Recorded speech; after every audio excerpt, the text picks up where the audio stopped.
Hello there, ladies and gentlemen. My name is Tariana Rocha, and I'm a psychoanalyst. Specifically, I help children of narcissists understand their situation and also overcome the horrible effects of narcissistic abuse. So in today's video, I want to talk about a very simple technique that really goes a long way when it comes to reprogramming toxic and even traumatic patterns that we have. Now, in order to talk about this very simple yet powerful technique, I'm going to contextualize it.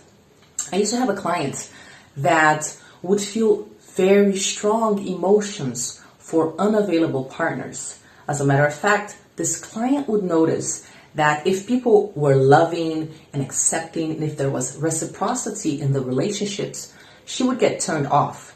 She would specifically get turned on when there was fear, uncertainty, insecurity involved, and when the other person would reject her or be emotionally or actually physically unavailable.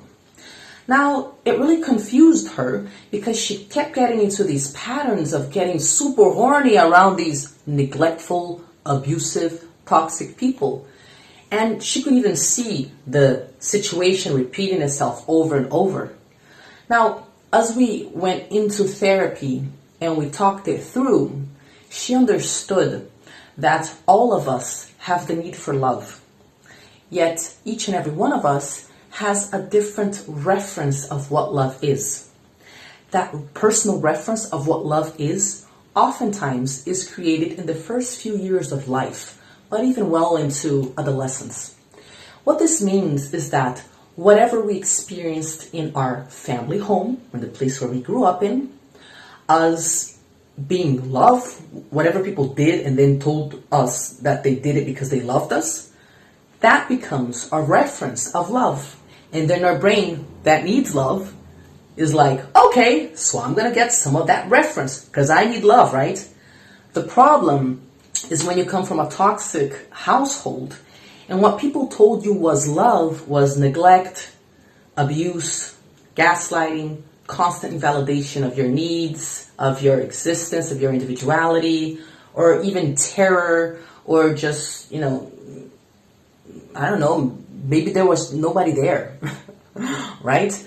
And when you come from these environments where you consistently felt terror and am I loved and is it okay to be me and which parts of myself do I have to efface so that my parents can punish me a little bit less or maybe just validate me a tad bit more. What happens is this is what your brain thinks is love. So it gets that experience and it takes a snapshot of what your emotional state was when you were going through it. And it thinks, I need me some love. And this is what I'm going to get. So if you felt abandonment, if you meet someone who makes you feel abandoned, you might get even more excited about that person. If you felt rejection and you meet someone who rejects you, you're like, oh my God, now I really need them in my life because they make me feel this kind of way that's so intense. And it's super confusing because your brain is telling you to be attracted towards something that actually hurts the living crap out of you. Now, this client finally understood this mechanism. She was able to see, yeah, that's exactly what I felt with my mom. Completely invisible and rejected and like she was unavailable. Yeah, I can see my repetitive patterns that's exactly the sort of experience that makes me get super horny and super attracted and feel all this electricity and this chemistry towards this profile that always rejects me. I get it in my head, but the thing is, the more this person rejects me, the more I want to be next to this person. Now, when your body's telling you, come on, let's get closer, it's hard for your brain to be like, no, we've learned this pattern, it's not healthy. Why don't we go for the person that is emotionally available, that does want you in their lives, that does want some reciprocity, right? It's like we can tell that's dangerous, that's poison, and that's healthy, but it seems like our body is stronger. So it's a strange period here because what we must understand is that there's a huge world of difference between understanding something intellectually. Psychoanalysis is great. It explains all the reasons why we have all sorts of patterns. Not all the reasons, but it explains all sorts of things. But between you understanding it and you being able to actually act a different way, it's a whole lot of training. Think about it. You were hardwired to think that thing is love. And that's like a physical hardwiring. Your brain was actually, made that way. As your personality was getting formed, the neurons got bundled up in that way, in that pattern. And here you are trying to reprogram a pattern that is physical and that it's emotional, it's psychological. So what's the tactic? What's the simple thing that goes a long way that I wanted to talk about in this video? Explaining to yourself the same old stuff you know, over and over, with the compassion of a saint for as long as you need it. Because what would happen with this client? She'd be like, oh, I wish I didn't feel this strong thing. And I wish I didn't want these people who avoid me so much. But so long as we look at that pattern with disgust and with like, I can't accept that part of myself, why am I so weak? We cannot go there and heal that part. Because we're pushing it away, and you can't heal a part that you're pushing away and rejecting. So what she would need to do, like when she was dealing with a specific person that used to reject her, is every time she would see this person, and it was a few times a week, she would pause in her car before walking into the building where the person was. She would sit down and she'd be like, okay, remember, you confuse rejection with love. You've had this pattern before. It's happened with that person and that other person, that other person.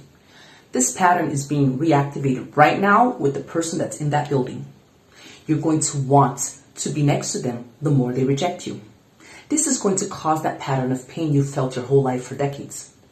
So what we're doing now is we're teaching our brain that that thing it thought was love is not love.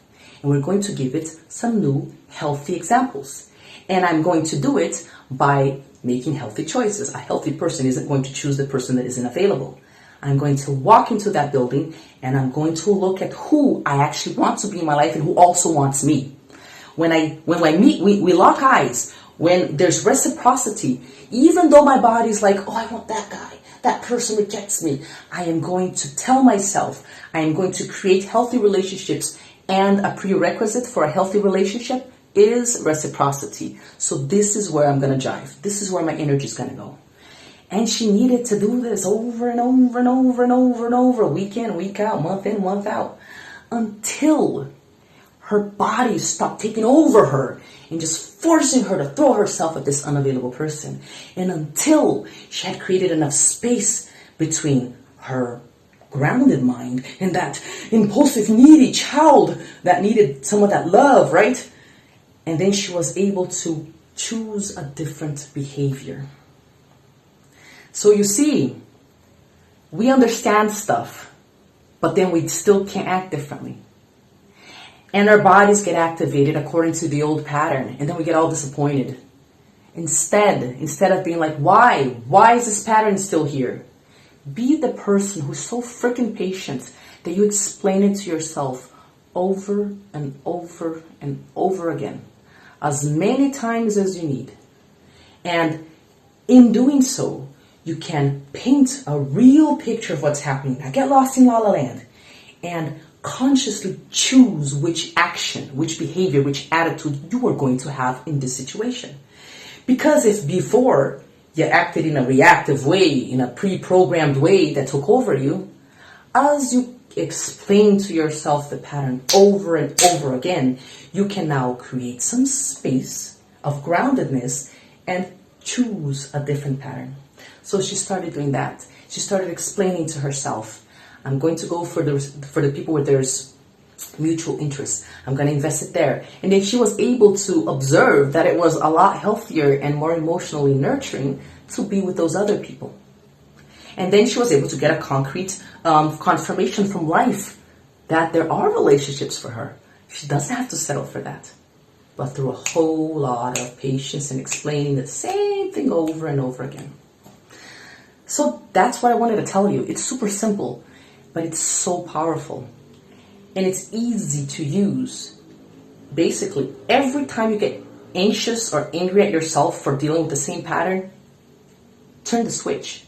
And remember, it's time for you to be patient and explain it to yourself again and again and again and again. Because if you abandon yourself right now, when you need your own patience, who the heck is going to help you? Who's going to reach into your mind and help you be grounded and see what's going on and see you make and help you make more adult choices? You have to be that person for yourself. Turn the switch.